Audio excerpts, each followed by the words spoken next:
உங்கள் favourite TV ஷோக்களை இனி miss பண்ண தேவையில்லை. ZEE5 இல் முற்றிலும் இலவசமாக காணுங்கள், இங்கேயும் எப்பொழுதும். நீ எதுக்கு இங்க வந்த? நீங்க வந்ததுனால தானே என் அப்பா உன்னை பொண்ணா பார்த்தாரு.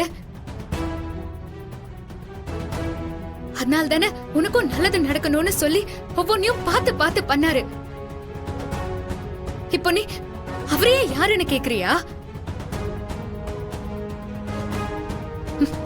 நல்லா இருக்குடி. சுத்தி இருக்கிற எல்லாருமே வேஷம் போட்டுதான் பழகுறாங்கன்னு எனக்கு தெரியும். ஆனா நீ அப்படி இருக்க மாட்டேன்னு நினைச்சேன்டி.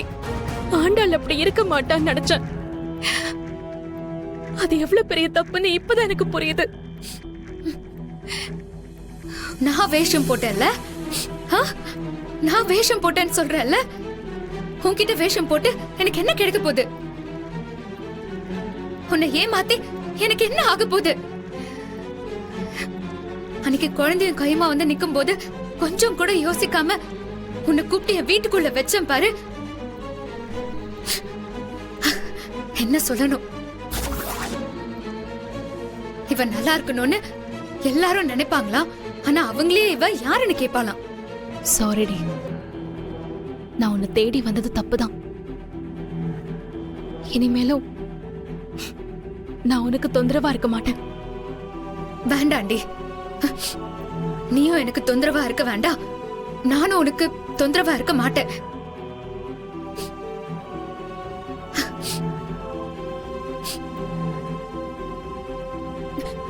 என்னையோட எல்லாத்தையும் முடிச்சுக்கலாம்.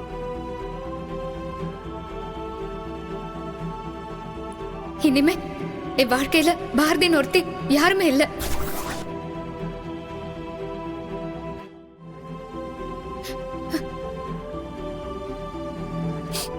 இப்பதான் அழகர் வந்து என் அப்பாவை அடிச்சுட்டு போனா. இங்க வந்தா நீ அப்பாவை யாருன்னு கேக்குற? உங்க 2 பேர் மேலயும் நான் கண்மூடித்தனமா பாசம் வச்சேன்ல, அதுக்கு என்ன எதையாவது எடுத்து அடிச்சுக்கணும்டி.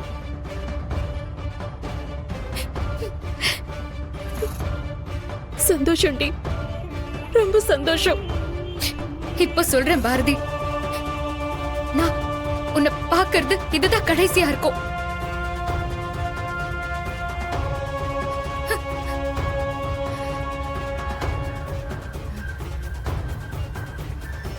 பரவாயில்லடி, நான் வாழ்க்கையில நிறைய இழந்துட்டேன்.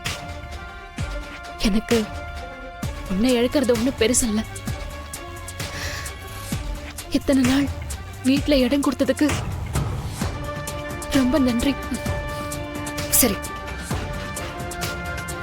இப்ப சொல்றேன் கேட்டுக்கோ. செத்தாலும் உன் மூஞ்சில மட்டும் நான் முடிக்கவே மாட்டேன்.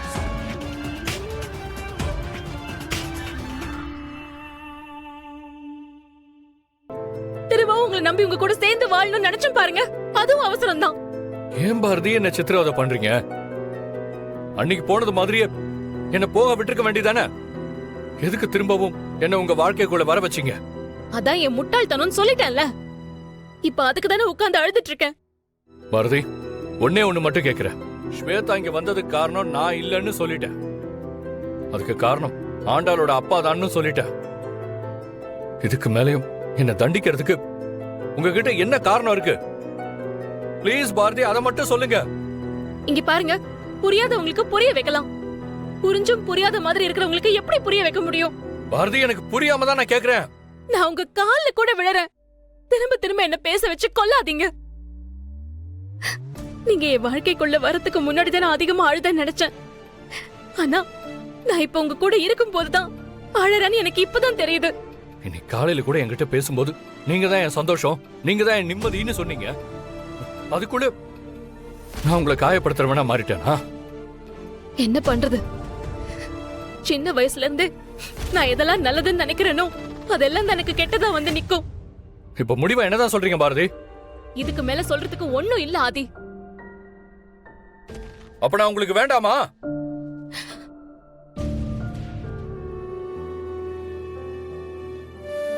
அதான் ஆண்டாளே, இந்தா சாப்பிடுதா. இல்ல வேண்டாம். இந்தா சாப்பிடுதா, சாப்பிடு.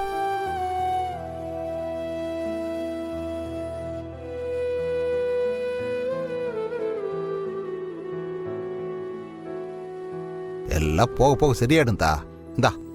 பா நானே சாப்பிட்டுக்கிறேன்ப்பா. நான் சாப்பிட்டுக்கிறேன். நீங்க சாப்பிடுங்கப்பா. நீங்க சாப்பிடுங்க. சரி சரி சாப்பிடு. ஏத்தா அவளுக்கு குழம்பு ஊத்து. ம்.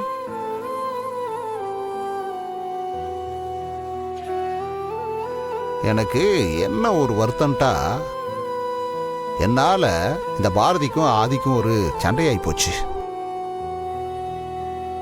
இப்படியெல்லாம் ஆகும்ட்டு எனக்கு முன்னாடியே தெரிஞ்சிருந்தா இந்த ஸ்வேதாவுக்கு போனை போட்டிருக்க மாட்டேன்.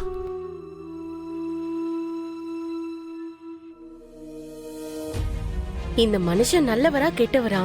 இவர் உண்மையாவே நல்லது பண்றாரா இல்ல மாப்பிள்ளை மேல இருக்க கோவத்துல கெட்டது பண்ணிட்டு இருக்காரா? புரிஞ்சுக்கவே முடியலையே. ஏத்தா ஆண்டாளு, கேரு, நீ ஒன்றும் கவலைப்படாத. உன் நல்ல மனசுக்கு எல்லாம் நல்லதாவே நடக்கும். கருத்தா, உனக்கு என்ன தோணுதோ அதை மட்டும் நீ செய். யார் என்ன சொன்னாலும் அப்பா உன் கூட நிப்ப. ஆம் பவித்ரா, அம்மா மாமாக்கு ஃபோன் பண்ணி வர சொல்லு. அவரும் சாப்பிடட்டும். ஏய், ஏதாவது உனக்கு புத்தி இருக்கா லட்சுமி? திருப்பி அவன் வந்து 7:30 கூட்டுறதுக்கா? நீங்க தானே ஆண்டாள் கிட்ட எதையும் மனசுல வச்சுக்காதன்னு சொல்லிட்டு இருக்கீங்க. யாரு, நான் சொன்னது என் புள்ள ஆண்டாளுக்கு மட்டும்தே. அப்படி பேருக்கும் கிடையாது.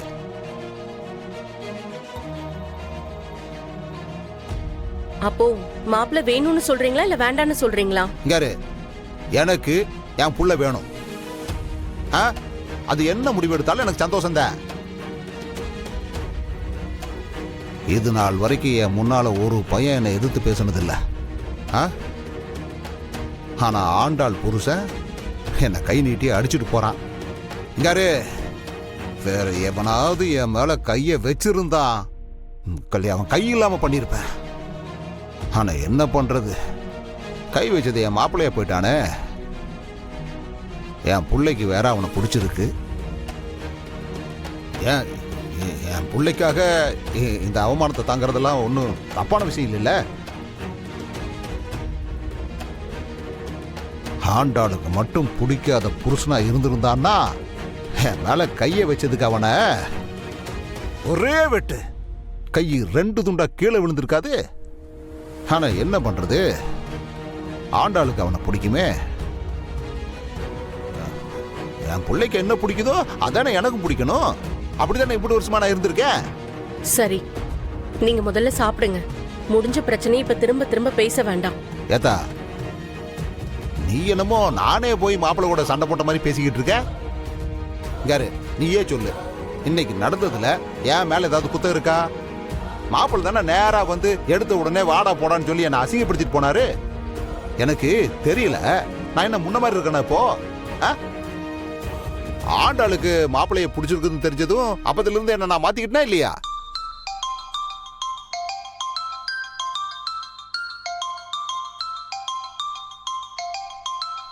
ஜீ5 ஆப்பை டவுன்லோட் செய்து அனைத்து எபிசோடுகளையும் இலவசமாக பாருங்க.